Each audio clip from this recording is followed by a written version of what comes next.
Is any of this fixable?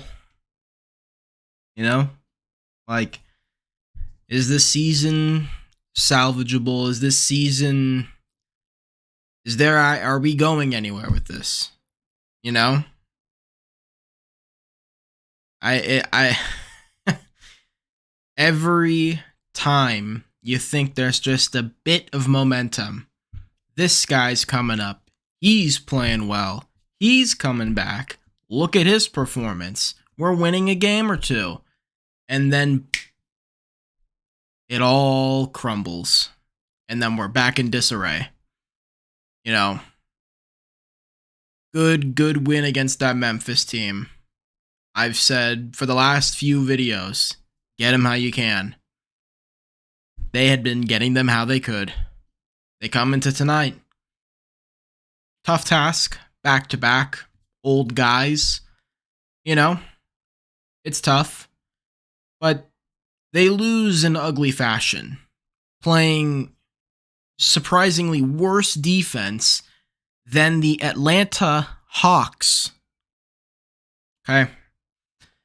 When that's the case, a lot of things need to be addressed. Talked about them many a time. The rim protection. There wasn't any. Absolutely none. You know, still need to make a move there. Can you address it? Don't know. Perimeter defense. Andrew Wiggins was great. He left with an injury. Who knows how long he'll be out. Apparently, according to Anthony Slater, it's a sprained foot with a negative x-ray. Still could be a couple weeks, maybe. Maybe, right? Foot injuries, they're tough. Especially because he's your best point of attack defender. Because, guess what I talked about with Kuminga? That happened. He isn't that great defensively yet. Maybe he will be down the line, but he was getting torched all night. All right? Defensive rating for Jonathan Kuminga in this game, 120.5. 120.5. Now, Draymond's is 126.3. I do not want that to be mistaken as, well, he played better than Draymond defensively. Nuh-uh. Kuminga blew many assignments. Pajemski, Quinones, Steph, Clay, and because the Warriors are running small, what does that mean when Draymond has to help? There ain't no back line.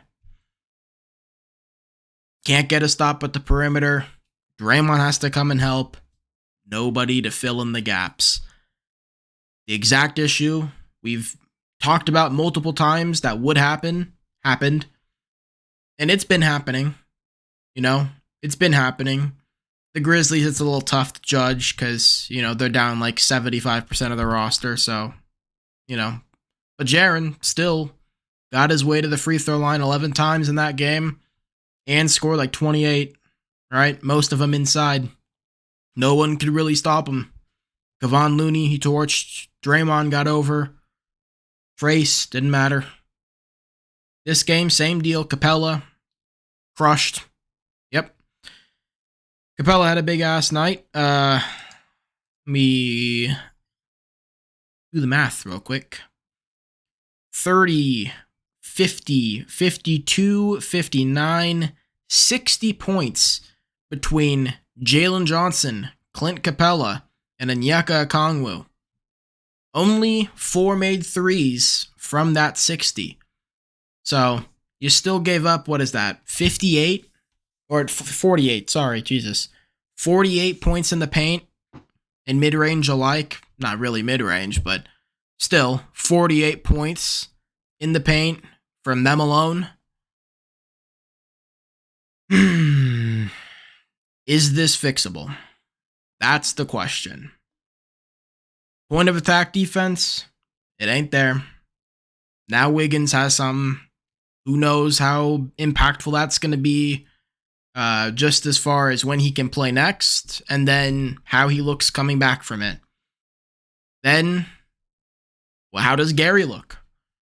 Gary's limited offensively, and he only really guards guards. So how's he going to look? He hasn't played in a couple months. Is he going to be serviceable at best? Is he going to be playable? Who knows? You know, people forget Gary Payton II is like 30 years old. He is not 25. I know he looks like he is. He's not. You know? The Warriors just don't have the defense necessary to make a run. And the leaps and bounds Jonathan Kuminga has taken in the last couple weeks offensively, it just doesn't, the defense needs to be there. And that's why I hammered so specifically on wing play in my trade video from a couple weeks ago. You know, and I've talked so extensively about it on the podcast. By the way, go listen to that podcast. It's fun. Talk basketball. Wings, man. Mikal Bridges, Jeremy Grant, guys in that nature. That's what the Warriors need. Why? They defend at the point of attack at an elite level, and they can score 20 plus consistently. Kuminga still had a decent night offensively. I'm not going to say he was bad. 16 points, 50% scoring, but the defense was so non-existent that he fouled out, and frankly, he just wasn't. He wasn't impactful. He didn't have the aura that he had in these last couple weeks, and that's one of the things that I've been talking about. Is, you know, you got to hang your hat on something. Andrew Wiggins, it used to be the defense. It's getting back to that because he's had 2 rough games in a row. He's out with the sprained foot now for, again, who knows how long, but when he was playing in this game, Andrew Wiggins was the best defender on the floor by a mile. He was everywhere, blocking shots, hard contests, closing out, forcing a lot of kicks, passes. He was everywhere, impacting everything. You know, 1 of 6 from the field, but he was so impactful defensively. You know, I'm happy. I'm happy with that. You want to play, you want to give me an Andre Roberson? I'll take it gladly. Please do something like that. Be an Andre Roberson. Because that's what the Warriors need. They need perimeter defense. They need a legit rim protector.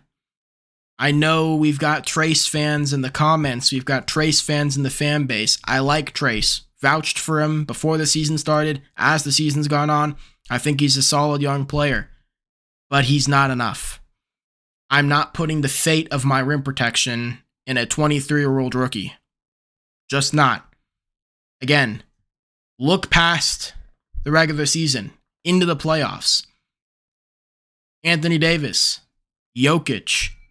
Who else is in the West? Valanciunas, Zion. Is Trace really doing anything against them? No, he's not. He's not. You know, the first time Trace faced Anthony Davis, preseason, he picked up like 4 fouls in 2 minutes. You know? And I know that was preseason and that was the first time he ever saw Anthony Davis, but still, you know? He's only, been on the floor with them, twice now? 2-3 times? You think he's ready for the playoffs? No. Jared Allen.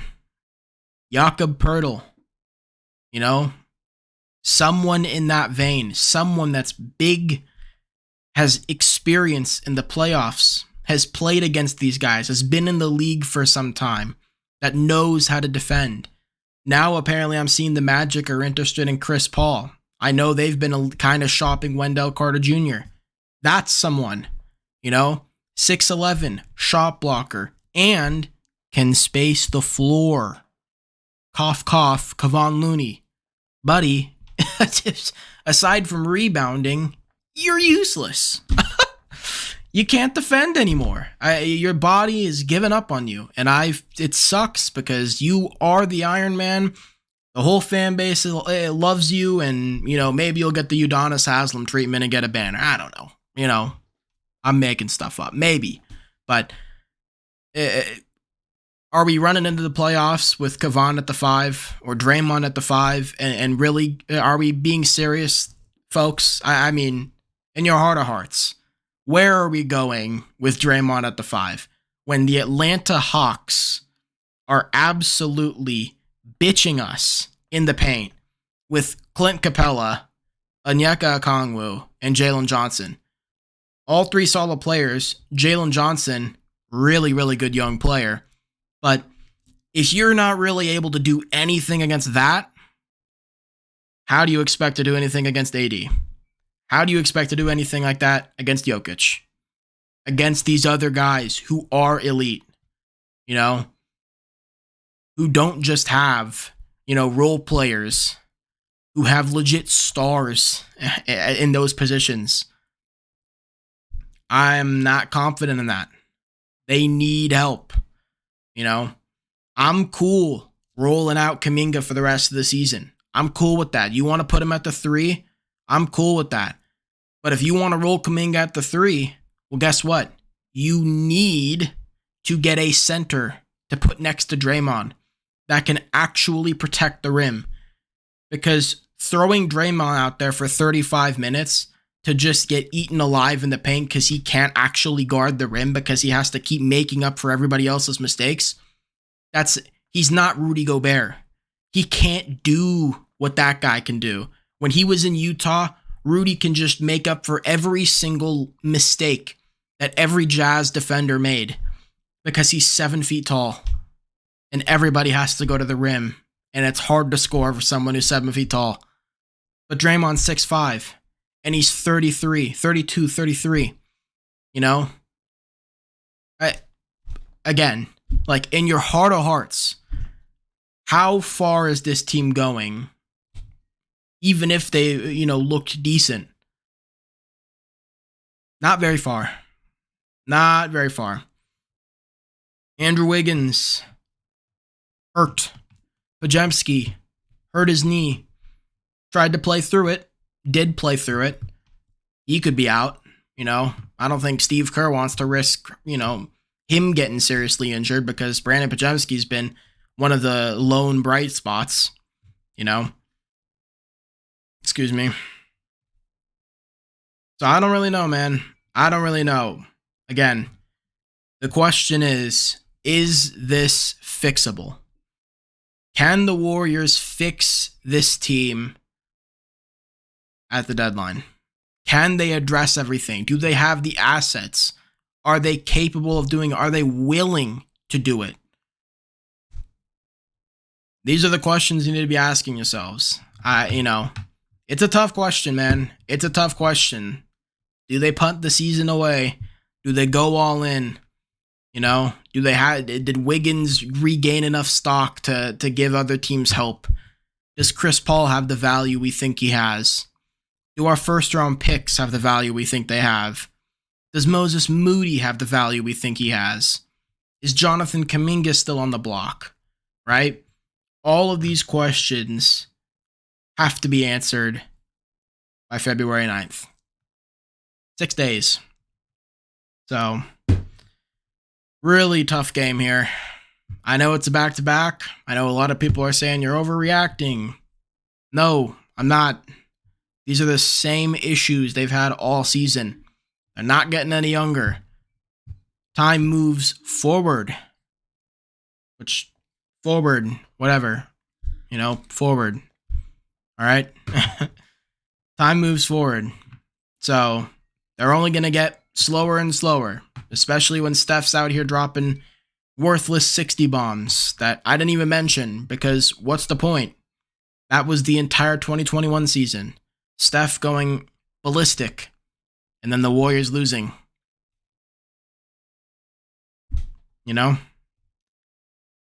So, that's pretty much it. Just ask yourselves those questions, man. Let me know what you think. Let me know. Is this fixable? What are your solutions? Do you think this roster is capable? I want to know, because I don't think it is. I don't know. I genuinely don't know if it's fixable, because again, I don't even have a watch, but I'm looking at my watch saying, Mike, what Where are you, buddy? Where are these moves? Chop, chop. Not much season left to go. Warriors aren't playing with, you're a 6 seed. You're good. We'll figure this thing out. They're not even in the play-in, man. They're not in the play-in. Like, what are we waiting for, right? Kuminga probably has the highest value he's ever had right now.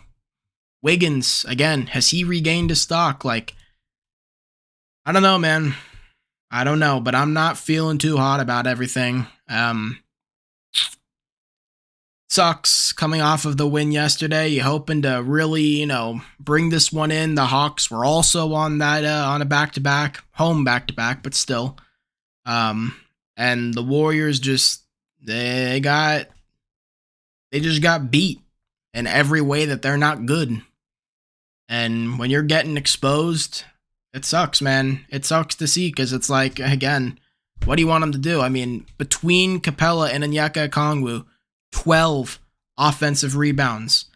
Add in the 3 extra from Jalen Johnson. That's 15 for their bigs. 15 because nobody could box out. Nobody was big enough to hang with them. Not Trace. Kevon got on the defensive glass a bit. Draymond tried, but again, Draymond is having to make up for everybody else's mistakes. So it's just, I don't know, man. I don't know if this is fixable. But like I said, let me know what you think. If you like the video, leave a like, comment, and subscribe. Playlist with the podcast in the description. New episode. I said it was going to be today. We didn't record today. We're going to record tomorrow. Be updated tomorrow. So keep a lookout for the podcast if you're interested in that. And yeah, man. Let me know your thoughts. And have a good rest of your weekend. Peace.